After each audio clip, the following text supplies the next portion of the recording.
Good morning again. So hope everyone is staying healthy. Business end of things. So yeah, I've just recorded one video where I've discussed all the tools and maybe some of the important things that I do in preparation.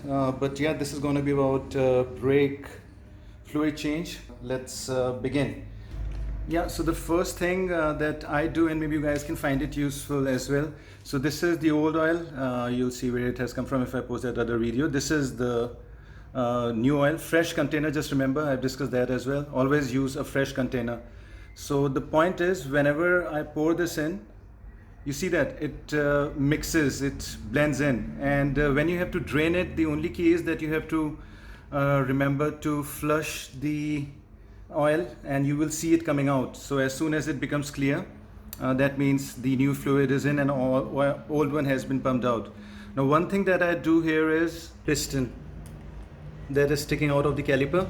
I just push this in. Once I push this back in, the oil will go back into the reservoir there, and I'll pump it out with the syringe that's lying there. I'll show you, and it helps. It might not be easy to push this back. I'll open the cap, it becomes easier that way. Then I'll press on it and evenly this will go in, piston will come in, oil I'll keep taking it out from that. So let's begin. So at the reservoir, I'll be covering this with it like a bib basically, so that it can control some of the spillage. Here you go, better camera. Now let's go back. Now usually I use a valve spring compressor. You can also use a C-clamp, but let's see, sometimes we can push the piston back in with just hands. So let's try and see if we can do that on the Himalayan as well. Yeah, going in as you saw. Keeping an eye out at the reservoir as well. Can you see that? So the brake pads are free and the piston has been moved back in. Now let's see where we are at the reservoir. Yeah, I just covered it. Okay, so see, it's again slightly, so that means while flushing I would have slightly less of an oil to deal with. Again, using the syringe, you got the point. Let me get this done. So this is the extra oil that I got, just using a clean rag. Okay, that did it. So basically pumping the piston back into the caliper and cleaning it just got me some extra, maybe 10 mm out. So that means little less oil to work with, thus saving some oil. Nothing much. You can just start from this point onwards, like clean the master cylinder and then pour some oil in. So fresh container, bigger hole here, smaller hole here, so that I don't spill. Now I'll just press on the brake lever, and as I do that, the oil will start going and the piston would be pushed out and it stops here. So that is how much oil level has gone down. I'll again top it up. That's good enough. I have to keep an eye out on this any which ways. So for the next part, container, I just use this. I have used a clean wrap on top of it, made a small hole here. You can use a bottle like this, cut it. Now you'd be needing 8 mm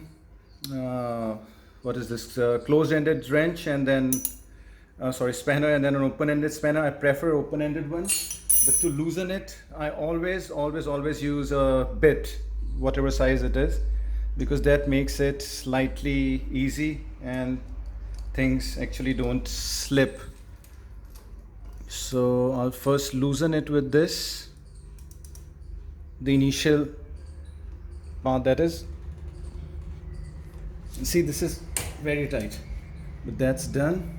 Now I'll slightly tighten it, and now a spanner would do the job as well. Remove this, can be cleaned and put back later. And see, easy. For the process itself, we're just going to pump it a couple of times, 3-4 times would do, like this, 1 2 3 4, then hold it down and then open that bleeder nozzle from the caliper. Once you have opened it, keep it there only, and as soon as you open it, this will want to go down. So push down, some more oil would squeeze out. As soon as it is out, keep it pressed, close it, and once it is nozzle is closed, then release. Now next part would be a hose, a right size one, and preferably a clear one, because in this you can imagine you won't be able to see when the oil has become clear. Keep an eye out that the level stays topped up properly. If at any point it drops below half like it has,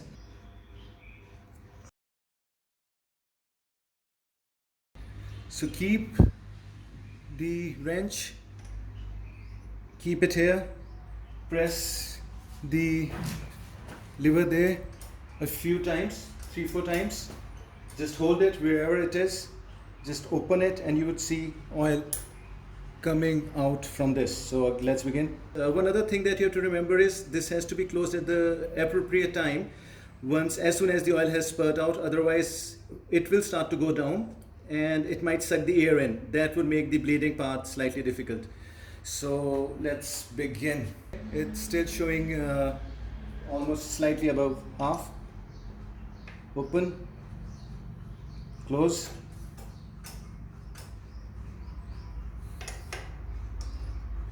open, close. So I think I have done like 4 or 5 iterations of this. This is how much oil has come out, has not gone all the way up till there, and this is how much it has gone down there. So this is the time to top up, just to be safe. I'll count the number of times of how much times it takes, and then I'll post that in the subtitle, but let me get this done. I'll get back once I see the fresh oil coming out. It's starting to look a lot better. Fresh oil has come out, and this is, I think, the 5th time I'll be topping this up. So let's do that. Clear one has started coming out and I'm not seeing any bubbles, so that's another good thing. So that means I'm almost done. Just do one final flushing bit and then I'll just top that up and close it. Let's close this up again, wet cloth, because if you can see there is still some oil. Press it down, some of it might trickle down, but once you pull it out there might be some spilling. So let's try and control that so that it does not get on any of the parts. And here we go. That's done. And now again, wipe it off. Now there is going to be some of it inside the nozzle, so a pointed tip or anything, just so it can be cleaned as well. Otherwise it is just gonna stay in there and corrode.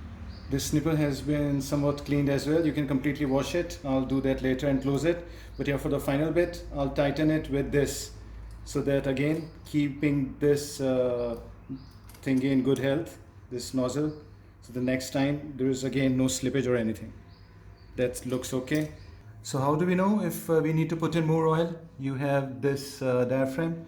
You just compare it. So this is somewhere it is gonna rest. Next part, just make sure that the diaphragm is okay. These edges that you see here, these should not be showing any cut or any kind of abrasion or something, because this has to be properly sealed so that there is no moisture. I mean, it can be minimized. It is going to any which ways absorb moisture from lines from this. But anyways, this looks okay. And also check for any cut and make sure that the diaphragm is properly sealed. If not, this has to be changed. And now we can just give it a final wipe. So that's clean enough. I've washed this on the inside and we can close this up. I'll remove the bit thingy now. And that's one brake flush done. Looks cleaner on the outside. If you have a new bike and you're watching, and if it is somewhere around to this color, that means you're good to go. Nothing needs to be done. Lever feels good and tight. Luckily there were no air bubbles, so yeah, that was the thing, and that was it. Next would be the front one. Okay, take care.